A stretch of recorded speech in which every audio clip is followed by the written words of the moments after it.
चप्पे चप्पे की खबर, बड़ी से बड़ी खबर,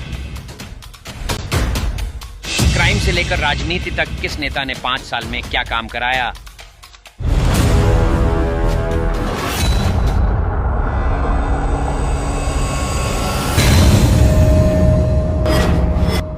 मिलेगी सबसे पहले हर खबर चेंजिंग फ्यूचर न्यूज पर, जो बदलेगा आपका फ्यूचर।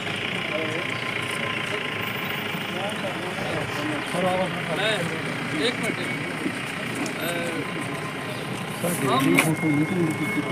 आज सभी साथी भानु प्रताप एडवोकेट जी का जहां आने पर इनका तहे दिल से अभिनंदन करते हैं। Samyukt Kisan Morcha, doctor Ambedkar mission, CPI जथेबंदियाँ, भीम आर्मी, भारतीय किसान यूनियन, सभी लोग हम जो भानु प्रताप जी मिशन लेकर चले हैं कि EVM हटाओ, देश बचाओ, EVM हटाओ, लोकतंत्र बचाओ। EVM एक ऐसा दीमक है जो लोकतंत्र के पेड़ को लग गया है, वो इसको रहने नहीं देगा। इसीलिए हम उनके विचार सुनने के लिए कि वो क्या इस देश में EVM के प्रति, लोकतंत्र के प्रति, देश के संविधान के प्रति अपने विचार रखेंगे। मैं उनको बेनती करूंगा कि वो अपने विचार जो हैं वो आप हमारे जो लोग किसान, संयुक्त मोर्चा और सभी लोग जो इस देश में संविधान का राज चाहते हैं वो उनको सुनना चाहते हैं। हम बेनती करेंगे कि वो अपने विचार रखें। बहुत बहुत शुक्रिया आप सभी का। वाहेगुरु जी दा खालसा, जय भीम, आदाब, सत श्री अकाल, नमस्कार। आज यहाँ पठानकोट में गुरुद्वारा बर्थ साहिब के समक्ष सामने में हम सब लोग इकट्ठा हैं। संयुक्त किसान मोर्चा के जो साथी हैं, प्रतिनिधि हैं, भीम आर्मी के साथी हैं, जो हमारी भारतीय किसान यूनियन के अन्य संगठन के साथी हैं, अम्बेडकर मिशन के साथी हैं और पठानकोट के मेरे जितने भी मेरे नौजवान साथी, बच्चे, आप सभी का बहुत बहुत धन्यवाद, बहुत बहुत अभिनंदन।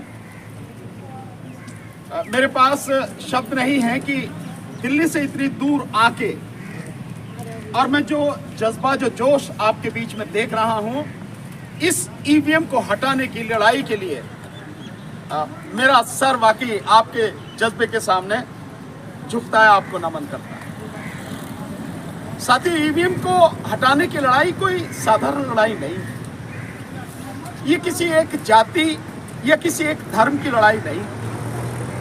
ये इस देश के 140 करोड़ जो नागरिक हैं और लगभग 100 करोड़ जो इस देश के मतदाता हैं, ये उनके हक की लड़ाई है, ये उनके अधिकार की लड़ाई है। और हकीकत में हमारे जितने भी अधिकार संविधान में दिए गए हैं वो तभी सुरक्षित रहेंगे जब हमारा वोट का अधिकार सुरक्षित रहेगा। और मुझे अब तो कहने की जरूरत नहीं है, आप सबकी आंखों के सामने आप सब जानते हैं हमारी इस वोट को किस तरह से लूटा जा रहा है, चुराया जा रहा है। तो ये जो हमारा अधिकार है, मत का अधिकार, मताधिकार, वोट का अधिकार, ये हमारे बाकी जो तमाम अधिकार हैं ये उनकी जननी है, माँ है उनकी। ये अगर सुरक्षित रहेगा तो हम जिसको चाहेंगे वो सरकार बनाने में समर्थ हो पाएगा। शायद हमें कुछ अच्छी सरकार मिल पाए, अच्छे लोग मिल पाए, अच्छे लोग जीत पाए और वो संविधान के अनुसार काम करें और हमारा संविधान बच पाए और हमारा लोकतंत्र बच पाए, इस देश के लोगों को उनका हक और अधिकार मिल पाए। बड़ा अजीब सा नहीं लगता कि देश में किसी भी तरह के संसाधन की कोई कमी नहीं, हर चीज यहाँ पर है, बावजूद उसके देश में इतनी बड़ी भुखमरी, इतनी भयानक गरीबी है। सरकार कह रही है कि जो पहले 2014 में गरीब थे अब उसके आधे रह गए, वो 11 करोड़ गरीब बता रही है। लेकिन उसी सरकार के आंकड़े हैं कि जो गरीबी रेखा का आंकड़ा है वो बढ़ के 41 करोड़ पहुंच गया। वही सरकार है जो 81 करोड़ लोगों को 5 किलो अनाज दे रही है। तो फिर कैसे गरीब कम हो गए? अगर गरीब कम हो गए तो आप क्यों दे रहे हो ये सारे, जो आप 5 किलो अनाज दे रहे हो? स्वाभाविक है सरकार झूठ बोल रही है। बेरोजगारी का आंकड़ा इतना बड़ा है कि देश में जितने जो युवा हैं हमारे, जो ग्रेजुएट हैं, उनमें से आधे बच्चों को नौकरी ही नहीं मिलती है, कोई रोजगार ही नहीं मिलता है। और काम करने लायक जो आबादी है देश की, उसमें से 60% के पास में कोई काम नहीं। ये सरकारी आंकड़े हैं। तो अगर देश की स्थिति अच्छी है, विकास हो रहा, तो ये क्यों हो रहा है? और वही सरकार इस विकास के नाम पर ढकोसला करके हम सबको झांसे में रखे ईवीएम को बरकरार रखना चाहते हैं।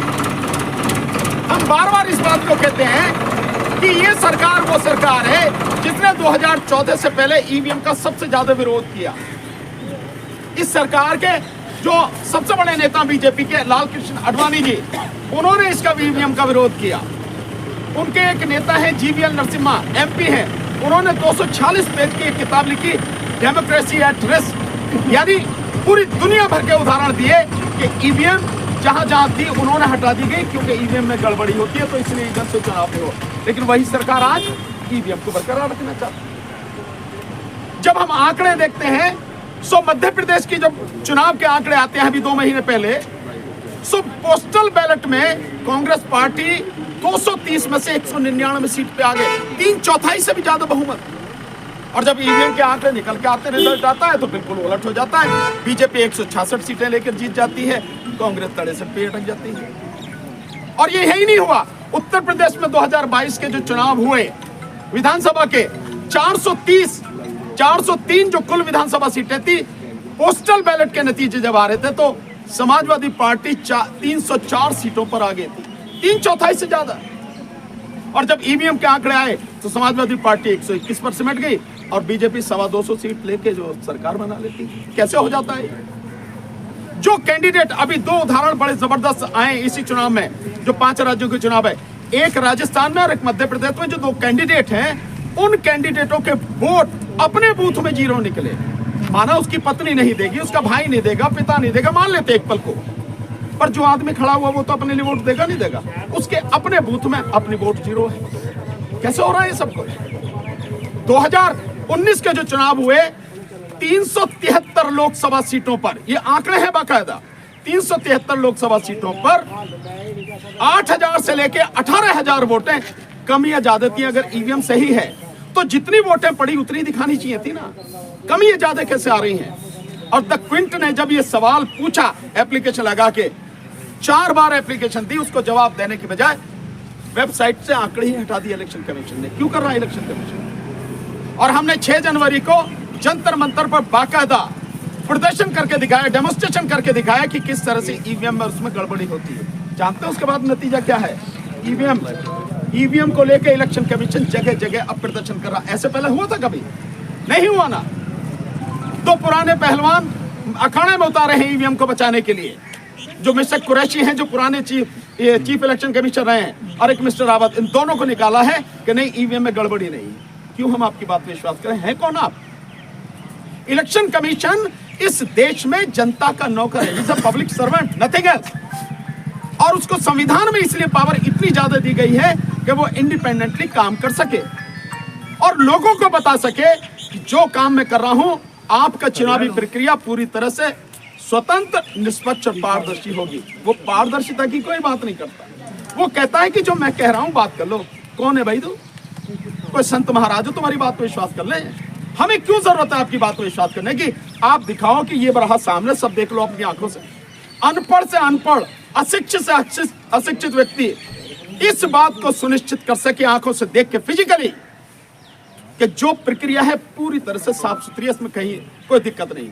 पर जो मशीन इस्तेमाल हो रही है, जिस मशीन में बटन दबाते हैं उसमें वोट जाती नहीं, उसकी गिनती नहीं होती, उसका पता नहीं, और जिसकी गिनती होती है वो सब अंधेरे में। हमें नहीं पता कि हमारी वोट गई भी है, नहीं भी गई है तो कहां गई है, क्या स्थिति है, कुछ नहीं पता। और जिसमें पर्ची दिखाई जाती है वो पर्ची के दर्शन करा दिए जाते हैं 7 सेकंड में। आप सब लोग, सब समझदार लोग हैं, 7 सेकंड में, जबकि आपको पहले से नहीं बताया गया, क्या आप देख पाएंगे कि पर्ची किधर दिखेगी? वो काला से शीशा होता है, उसमें 7 सेकंड में आदमी सोच नहीं पाता। 80% लोग देख नहीं सकते। और वो पर्ची उसी में गिर जाती है, आपके हाथ में भी नहीं मिलती।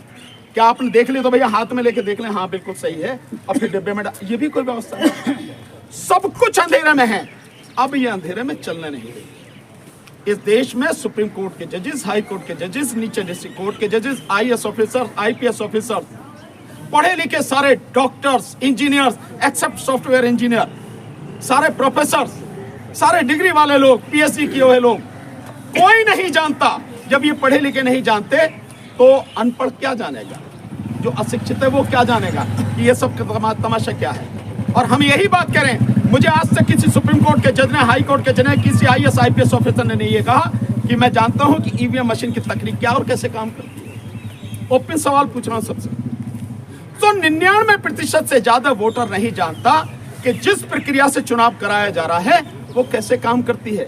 और हम सारे के सारे सालों से अंधे की तरह वोट डालते चले आ रहे हैं, चुनाव होता चला जा रहा है, सरकार लूटती जा रही है। मैं तो इसलिए ओपन चैलेंज दे रहा हूं मोदी जी को कि मोदी जी, आप जो कहते हो आपकी विकास की यात्रा की वजह से बहुत लोग आपको पसंद करते हैं। भाई जब आपको पसंद ही करते हैं तो आप ही को जिताएंगे ना। तो आप एक बार बैलेट पेपर से चुनाव करवाओ, होने दो आप, और आप खुल के सामने आओ।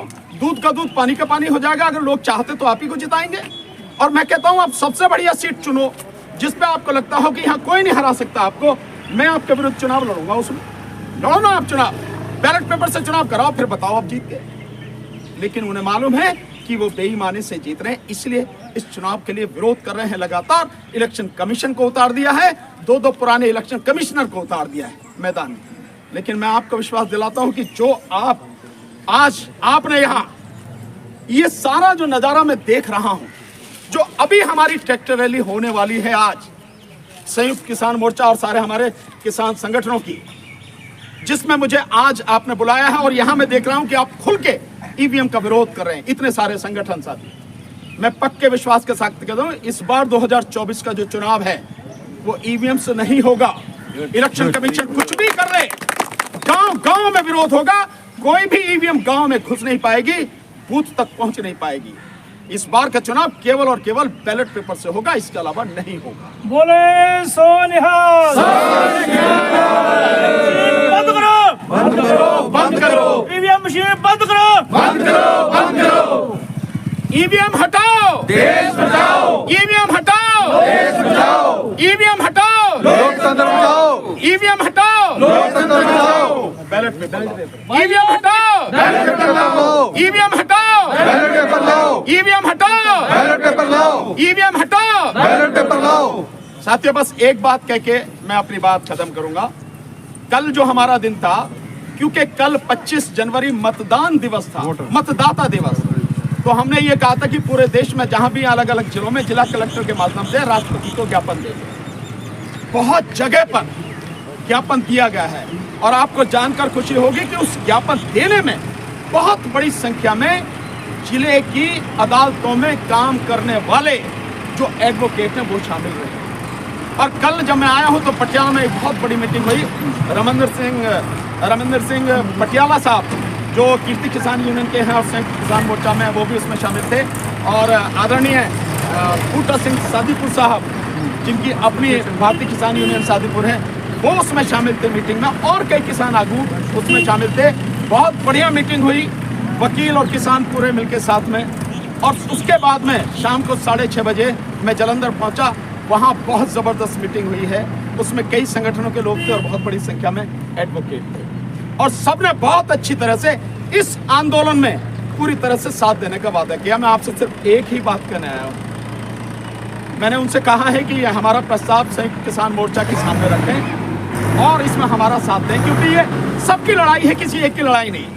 मेरी अपनी व्यक्तिगत लड़ाई हो, मेरा साथ मत देना, पर जो सबकी लड़ाई है, आपकी भी है, आपकी भी है, आपकी भी है, हमारी भी है, सबकी है। इस लड़ाई में सबको साथ देना पड़ेगा, जाति धर्म से अलग हट के देना पड़ेगा। देश बचेगा तो बाकी कुछ बचेगा ना, इसलिए इसमें साथ दें। और संयुक्त किसान मोर्चा की तरफ से प्रस्ताव पास होना चाहिए बिल्कुल साफ कि EVM हटाओ के आंदोलन में हम पूरी तरह से साथ हैं, और पंजाब में इस बार EVM से चुनाव हम नहीं होने देंगे। मुझे विश्वास है कि आपकी तरफ से एक बार अगर यह घोषणा हुई, पूरा देश खड़ा होता चला जाएगा, क्योंकि आप पंजाब जो है इस देश के सबसे अग्रणी राज्यों में है, और आप जो आंदोलन करते हैं मैं तो 13 महीने आपके साथ में रहा हूं, मैं जानता हूं कि अगर आप नहीं होते तो किसान आंदोलन सफल नहीं होता। आप ही की ताकत है, हरियाणा के उन भाइयों की ताकत है, दोनों ने मिलकर जो काम किया। तो आपसे यही कहूंगा, जहां भी हो, जिस तरह से भी हो, संयुक्त किसान मोर्चा में मुझे पता लगी कि 28 तारीख को मीटिंग है, जो 13 तारीख को कुछ करने की बात है उसके संबंध में मीटिंग है। सो उनके बीच में प्रस्ताव रख के मैं भी कोशिश करूंगा, अगर मुझे अनुमति मिली तो वहां जाऊं और मैं भी उनसे निवेदन करूं कि ये प्रस्ताव पास करें, बाकायदा प्रेस कॉन्फ्रेंस करके दें, और ताकि ये लड़ाई मजबूत बन सके। मैं दिल से एक बार आप सबका बहुत बहुत शुक्रिया करता हूं, बहुत बहुत धन्यवाद आपका देता हूं।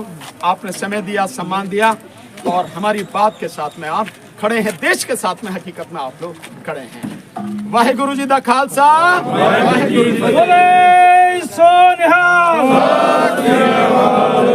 डॉक्टर साहब 2 मिनट धन्यवाद कर दो। साथियों, एक नारा लाना है, निकलो बंद मकानों से, जंग लड़ो बेईमानों से, निकलो बाहर मकानों से, जंग लड़ो बेईमानों से। ਹੁਣ ਅਸੀਂ ਡਾਕਟਰ ਸਾਹਿਬ, ਜਿਹੜਾ ਅਗਲਾ ਪ੍ਰੋਗਰਾਮ ਡਾਕਟਰ ਸਾਹਿਬ ਧੰਨਵਾਦ ਇੱਕ ਮਿੰਟ ਜਿਹਨਾਂ ਦੇਣਾ ਵਕੀਲ ਸਾਹਿਬ ਬਾਨੂ ਪ੍ਰਤਾਪ ਸਿੰਘ ਜੀ ਗੁਰਦੁਆਰਾ ਸਾਹਿਬ ਦੇ ਅੰਦਰ ਵੀ ਜਾਣਾ ਚਾਹੁੰਦੇ ਆ। ਹਾਂ, ਜਿਹੜੇ ਆਮ ਹੀ ਲੋਕਾਂ 'ਚ ਵਿਚਰਦੇ ਰਹਿੰਦੇ ਆ, ਸੰਘਰਸ਼ ਦੇ ਵੇਲੇ ਨਹੀਂ, ਦੁੱਖ ਸੁੱਖ ਦੇ ਵੇਲੇ ਵੀ, ਖੈਰ ਸੁੱਖ ਦੇ ਵੇਲੇ ਵੀ, ਖੁਸ਼ੀਆਂ ਦੇ ਵੇਲੇ ਵੀ ਕਿਸਾਨਾਂ ਦੇ ਨਾਲ ਹਮੇਸ਼ਾ ਚਲੇ ਰਹਿੰਦੇ ਆ। ਸਰਦਾਰ ਕੇਵਲ ਸਿੰਘ ਜੀ ਕੰਗ ਉਹ ਆਪਣੇ ਵਿਚਾਰ ਜਿਹੜੇ ਆ ਰੱਖਣਗੇ। ਸਰਦਾਰ ਕੇਵਲ ਸਿੰਘ ਜੀ ਕੰਗ। ਪਰਮ ਸਤਿਕਾਰਯੋਗ ਗੁਰੂ ਸਾਹਿਬ ਸੰਗਤ ਜੀ, ਵਾਹਿਗੁਰੂ ਜੀ ਕਾ ਖਾਲਸਾ, ਵਾਹਿਗੁਰੂ ਜੀ ਕੀ ਫਤਿਹ। ਬਹੁਤ ਵਧੀਆ ਵਿਚਾਰ ਕੀਤੇ ਆ ਇਹਨੇ, ਪਰ ਇਹ ਆ ਵੀ ਚਲੋ ਹੌਲੀ ਹੌਲੀ ਤੁਰੇ ਰਹੋ, ਕਰਦੀ ਪਰਮੇਸ਼ਰ ਨੇ ਆ ਕਿਰਪਾ। ਸਾਡਾ ਤੇ ਯੂਨੀਅਨ ਦਾ ਮੁੱਦਾ ਸੀਗਾ ਵੀ ਸਰਕਾਰਾਂ ਜਿਹੜੀਆਂ ਬੜੀਆਂ ਸ਼ੈਤਾਨ ਆ, ਪਾਰਟੀਆਂ ਬੜੀਆਂ ਨਾ ਵੰਡੀਆਂ, ਸਰਕਾਰਾਂ ਦਾ ਬੜਾ ਉਲਟਾ ਇੱਕ ਰਵੱਈਆ ਹੁੰਦਾ ਹੈ, ਤੇ ਕਾਲਪੁਰਖੀ ਕਿਰਪਾ ਕਰੂਗਾ। ਸਾਨੂੰ ਆਸ ਆ ਵੀ ਵਧੀਆ ਨਤੀਜਾ ਨਿਕਲੂਗਾ। ਸਾਡਾ ਤੇ ਮੇਨ ਮੁੱਦਾ ਜਿਹੜਾ ਧਰਨੇ ਦਾ ਸੀ 18 ਤਰੀਕ ਦਾ, ਪਾਣੀ ਦਾ। ਪਾਣੀ ਵੇਖੋ ਜੇ ਇੱਥੇ ਇਸ ਤਰ੍ਹਾਂ ਚੱਲਦਾ ਰਿਹਾ 31 ਤੱਕ ਪੀਣ ਜੋਗਾ ਪਾਣੀ ਵੀ ਨਹੀਂ ਰਹਿਣਾ। ਦੂਜਾ, ਪੀਣ ਜੋਗਾ ਛੱਡ ਕੇ ਫਸਲਾਂ ਵੀ ਬਰਬਾਦ ਹੋਣੀਆਂ। ਜਿਸ ਤਰ੍ਹਾਂ ਪਾਰਟੀ ਨੇ ਚਲੋ ਜੀਰਾ ਫੈਕਟਰੀ ਬੰਦ ਕੀਤੀ, ਉੱਥੇ ਮਾੜੀ ਹਾਲਤ 40 ਪਿੰਡਾਂ 'ਚ ਹੋ ਗਈ। ਉਹ ਵੀ ਰਾਜੇਵਾਲ ਦੀ ਬਦੌਲਤ ਕਾਲਪੁਰਖ ਨੇ ਕਿਰਪਾ ਕੀਤੀ। ਉਹਨੇ ਇੱਕੋ ਹੀ ਬਿਆਨ ਦਿੱਤਾ ਵੀ ਸੀਐਮ ਇੱਥੇ ਉਹ ਰੋਡ ਤੋਂ ਲਾਂਭੇ ਆ, ਲਾਵਾਂਗੇ ਤੇ ਅਸੀਂ ਚੰਡੀਗੜ੍ਹ ਬੰਦ ਕਰਾਂਗੇ। ਤੇ ਦਿਨ ਉਹਨੇ 2 ਨਹੀਂ ਕੱਢਿਆ, ਜਿਹੜਾ ਸੀਐਮ ਇਸ ਵੇਲੇ ਮਾਨ ਸਾਹਿਬ ਜਿਹਨੂੰ ਮੌਕਿਆਂ ਦੇ ਆਂਦੇ ਆ, ਇਹਨੇ 2 ਦਿਨ ਨਹੀਂ ਕੱਢੇ, ਬਿਆਨ ਦੇ ਦਿੱਤਾ ਵੀ ਇਹ ਫੈਕਟਰੀ ਸਦਾ ਲਈ ਬੰਦ ਰਹੂਗੀ।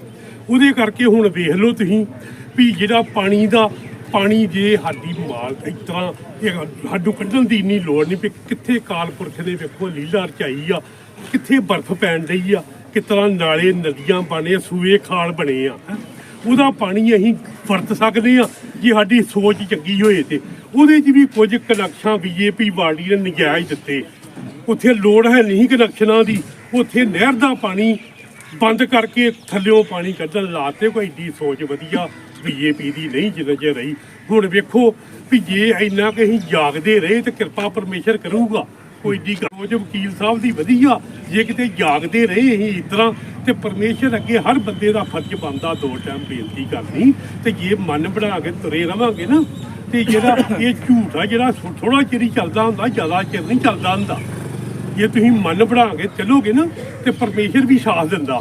ਕਿਉਂਕਿ ਸਾਡੀਆਂ ਮੁੱਦੇ ਹੀ ਸਾਡੇ ਸੱਚਾਈ ਦੇ ਆ। ਕਿਸਾਨ ਮਜ਼ਦੂਰ ਏਕਤਾ ਕਚਾਈ ਲੋਕ ਅਸੀਂ ਆ।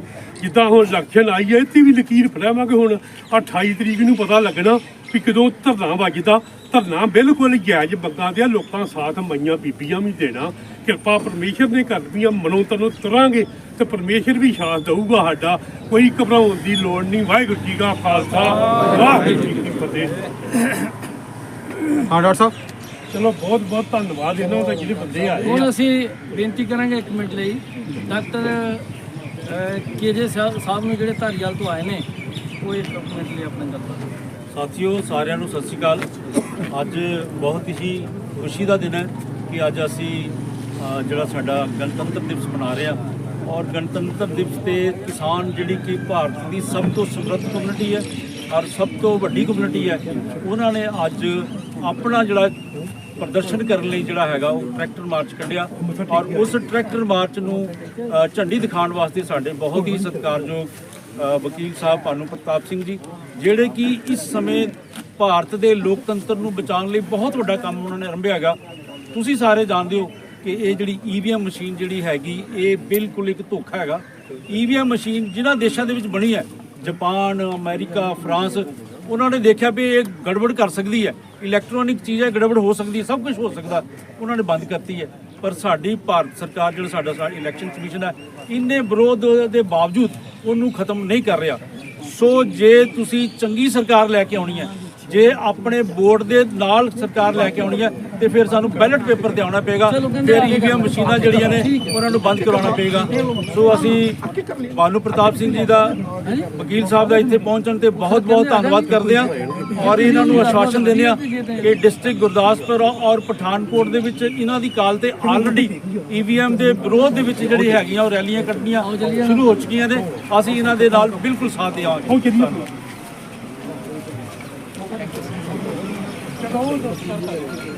ਆਓ ਤੁਸੀਂ ਮਾਨ ਸਰ